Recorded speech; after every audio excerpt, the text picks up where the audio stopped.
Well, first of all, I don't think the Clippers tell Kawhi Leonard anything about whether he's playing or not. I think Kawhi Leonard tells the Clippers. But I do think, to your point, that the Clippers are comfortable without him in this series because of the Kawhi that they were getting. The Clippers are better with Kawhi Leonard. There's no doubt about that. But that's a 100% Kawhi Leonard. And they just didn't have that for this series. And to have that 70% Kawhi Leonard was making the offense stagnate. The other big stars on the team who can come and put in those huge buckets were deferring to him, trying to get him involved. And we saw the difference. More than 20 points a game they're averaging without him in this series than with him. Yep. They're higher in their assists per game. Their field goal percentage is 10% higher without him than with him. Here's one of the crazy stats. Their three-point percentage, 25% higher without Kawhi than with him, but that is largely because he's 0 for 5 from 3 in the 2 games. Go ahead. And because James Harden, who knows how to hit a 3-ball, has been able to be let loose in a way that he can't when Kawhi Leonard is there. And the difference that we're seeing with this James Harden, because we saw in Houston, right, where the iso ball didn't work at the end, and he sort of wasn't able to do that all by himself anymore. We saw in Brooklyn the way things worked out. In Philly, he deferred and took a much different role. Here, he is able to step back up, but also have Paul George as a co-star. And that's a situation we haven't quite seen before in his career, where he is given the green light to play and shoot as much as he wants, but it's not in an iso ball situation. And I think that we are seeing that work at this stage of his career. James Harden is still the player who has the longest active playoff streak in the NBA, 15 straight years. His teams are winners enough that they make the postseason. And you know why I know that that's hard? Because no one else is doing it. So he is definitely still a contributor for them. Paul George is, I think, one of the most underrated players in the league. And if they had a 100% healthy Kawhi Leonard, I would say, man, they are better with Kawhi Leonard, but not with the condition that he is in right now. I think it is better for him to sit. It's better for the team. And frankly, it's certainly better for Kawhi being able to rest and possibly get to a next series. Well, they're 2-0 without him in the lineup. That's fine. They wouldn't be in the position that they're in if they had to run the course of the whole season without Kawhi Leonard. You look at the Lakers. The Lakers went to Boston without AD and LeBron and ran shop on the Celtics. You think that could continue to happen? No. And this is the same thing for Kawhi Leonard. But, when you are an injured player and a superstar and you come back, no matter what sport it is, things are disrupted just because you're the star, you're the leader. All of those people start to defer to you instead of just doing what they were doing prior or when you were sitting out, continuing to do that when you come back. Instead of changing your entire game plan and focused in on the guy that's coming back, he needs to be implemented into what you're doing, opposed to guys we see it across sports all the time. We're getting the star back. Then all of a sudden the game changes. Yeah.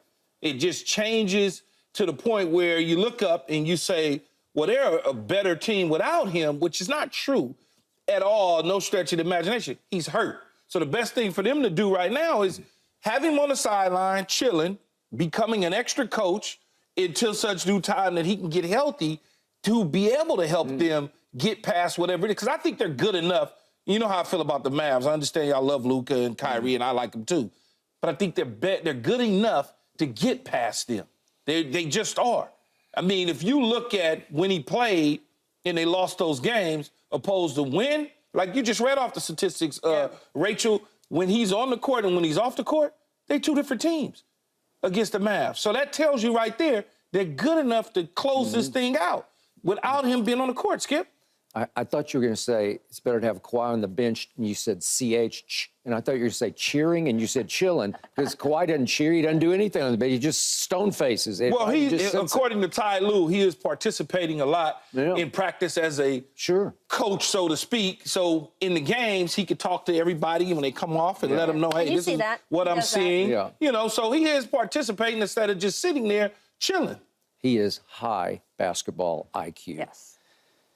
Nobody works harder than this guy in the offseason. He doesn't toot his own horn about it. He's not on social media about it, but he puts in the work, and he puts in the work on his body, and his body just keeps betraying him. He's another one sort of Joel-like, where He's so great, and yet every year, right on schedule, it seems like there's some. It's that, and then it's this, and then it's this, and it's I don't know. Sometimes a great player is just what I call star-crossed, where you just don't have the basketball gods on your side, the injury gods, whatever. That's been Kawhi's history. He's done great things, and then he's done incomplete things because he gets right to the precipice, and then there's another big injury. And this is a pretty serious infection injury that's bizarre that they still can't figure out. Mm-hmm. And he can't figure it out because he's not right. You can see he doesn't have his explosion, he doesn't have his lift. Yet when he's right, he is, to me, by far the best player on this team. And I give you Paul George because he had almost like a resurgence this year. Mm-hmm. And what Paul George did the other day at Dallas, after Kyrie hit that wizard shot, that magician shot that he pulled off, and all of a sudden they've stormed all the way back from 31 down. And Paul George just said, give me the damn ball and get out of the way. He went Keyshawn in Dallas, on Dallas, and went to the corner and shot a high degree, like a 10 out of 10 degree of difficulty shot from the deep corner. Mm-hmm. And he had to shoot it up over the backboard, right-handed from the right side. I don't know how he hit it. That's an incredible shot, contested, under fire, under pressure, with your team collapsing, right? It was huge. And then James Harden was just as huge.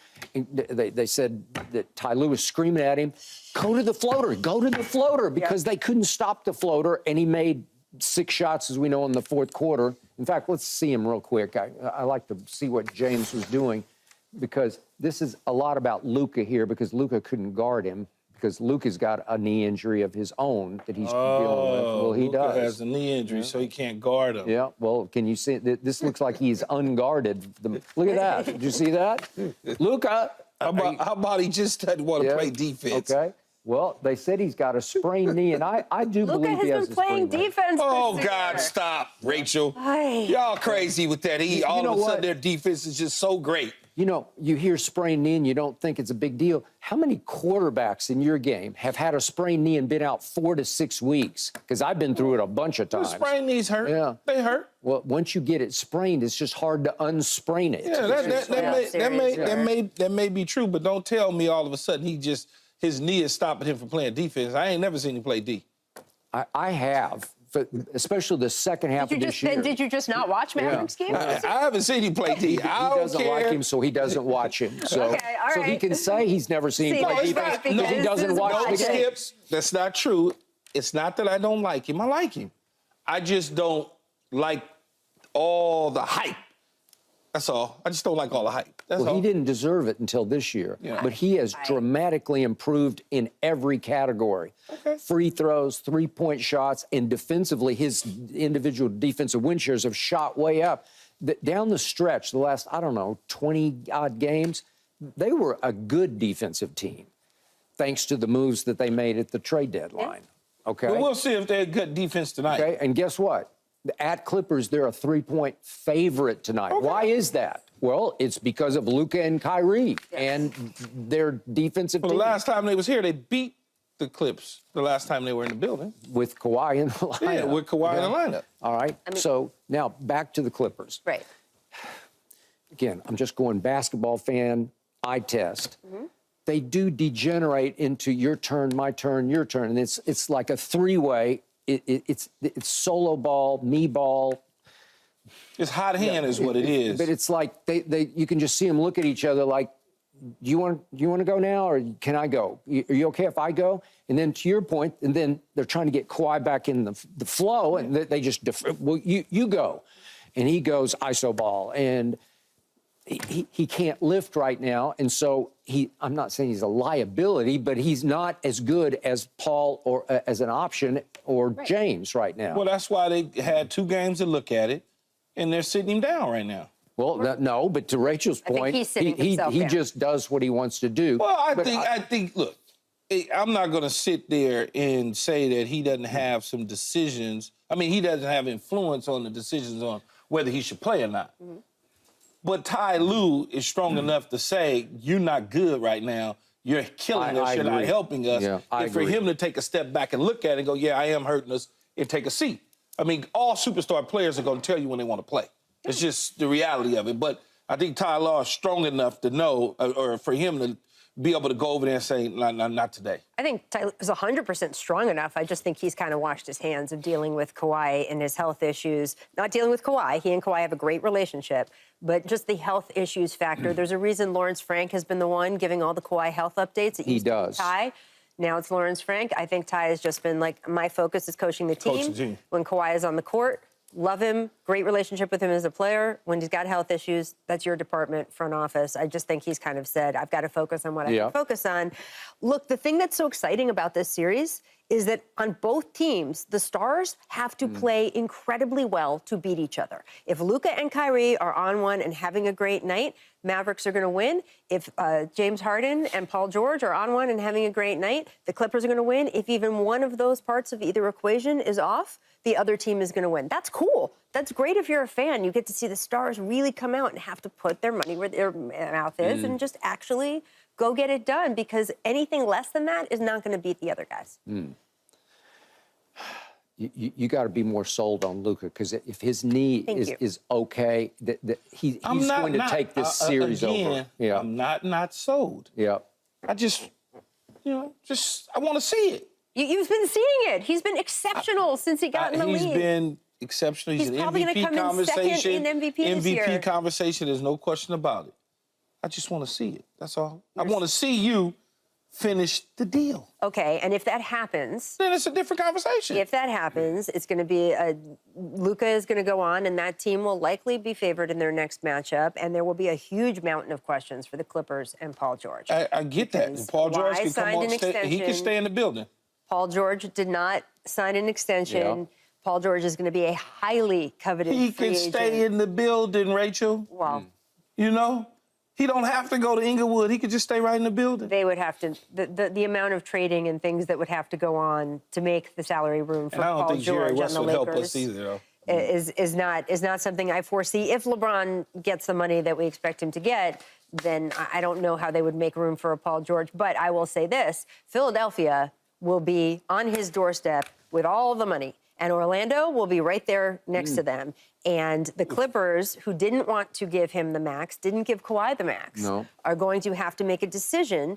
Do they give a guy who is going to be in his mid-30s throughout the life of this contract a max deal? And Paul will have to make a decision because Kawhi has been hurt in this series. He has not been able to be there. And if they lose this series, even though we're all sitting here and saying they're better off playing without a hurt Kawhi, they're better off playing with a healthy Kawhi. And the fact that once again, as much as he was healthy all season, bad luck, couldn't be healthy right now. If you're Paul George and everyone is telling you that one thing you're missing from your resume is that championship, does it start to be more attractive if they lose this series, in part because Kawhi couldn't be healthy again, to go to a place like Philadelphia with Embiid and now Tyrese Maxey? So now I'm going to say this. So you're going to leave a guy who essentially is always hurt to go to a guy who's essentially always hurt to win a championship. That doesn't seem like a lot of smart sense there, Rachel. I mean, look, I would argue that Joel Embiid has put together, and I think we're going to talk about this later in the show, he's put together multi-month stretches of when he's been good enough. So I can't sit there and say, oh, he's always hurt, that he's not capable of winning a title because he's always hurt. I absolutely think that he can. You can't win a title if you're always hurt. How can you? Especially if you look at Kawhi's situation. You mentioned it, Skip. You said every single time it's on point. Every single time it's on point that this is what happens. He's got multiple titles and 2 Finals MVPs. Who is that? Kawhi Leonard. No, I understand that part, but I'm talking about dealing with this injury now. I'm talking about since he's been a Clipper. Yeah.